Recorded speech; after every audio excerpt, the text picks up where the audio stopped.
I'm Irenosen Okojie, I'm an author. In my humble opinion, Black joy should be embedded within the fabric of our culture and shouldn't just be temporary or fleeting. So Black joy is expanding the notion of what Black artistry is, and it's contributing to the culture, it's shaping what conversations we have, it's being completely free and unencumbered in terms of ideas and having absolute agency. And I think being your most authentic self, because sometimes it can be difficult operating within the Western structure in terms of how we express ourselves as artists and how we celebrate our culture. If I were to give concrete examples of what Black joy means to me, I would say it's reading a June Jordan poem, it's watching a Barry Jenkins film, it's listening to a Fela Kuti record on a hot day, it's looking at an image of a Basquiat exhibition. All of these things represent Black artistry and Black innovation and the complete freedom and joy that I think is important as an artist.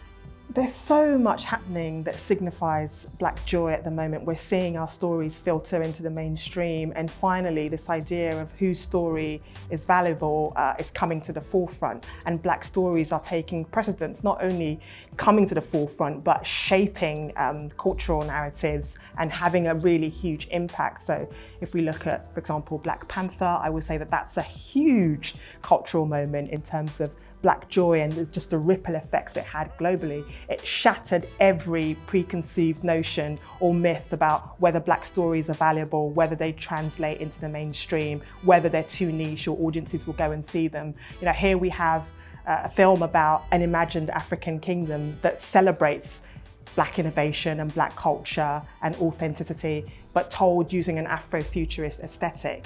And it just made people sit up and take notice. I think the issue for me is that very much what's happened a lot of the time and for a long time is Black trauma has been something that's been at the forefront. So problematic areas and knife crime and what that does in the long term, I think, is that it creates a warped sense of what Black culture is. So we don't see enough of Black achievement and Black celebration. What you get is this idea of a community being majorly problematic. And there are problems in any community. So now more than ever, with these stories coming out, it's just a great counter because it shows that that's not all we are.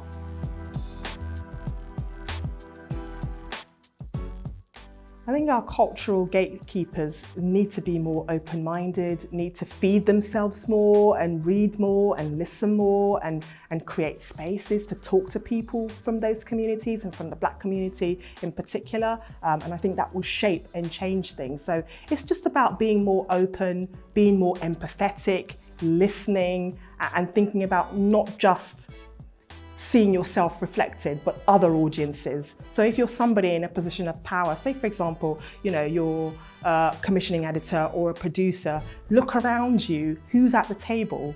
What do they look like? If they all just look like you, then that's an issue.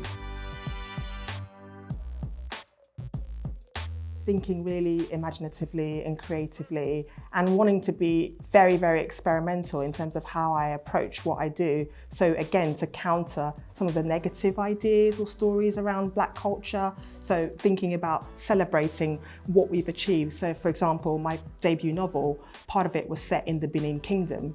And my family are from Benin. So it was about reclaiming a lost heritage, a kind of lost legacy, and how fantastic it was to know about this kingdom, to know about the level of art and history. We need to think more imaginatively about what the fullness of Blackness is, and that it's complicated and nuanced and really interesting, and to mine that and present that to the forefront.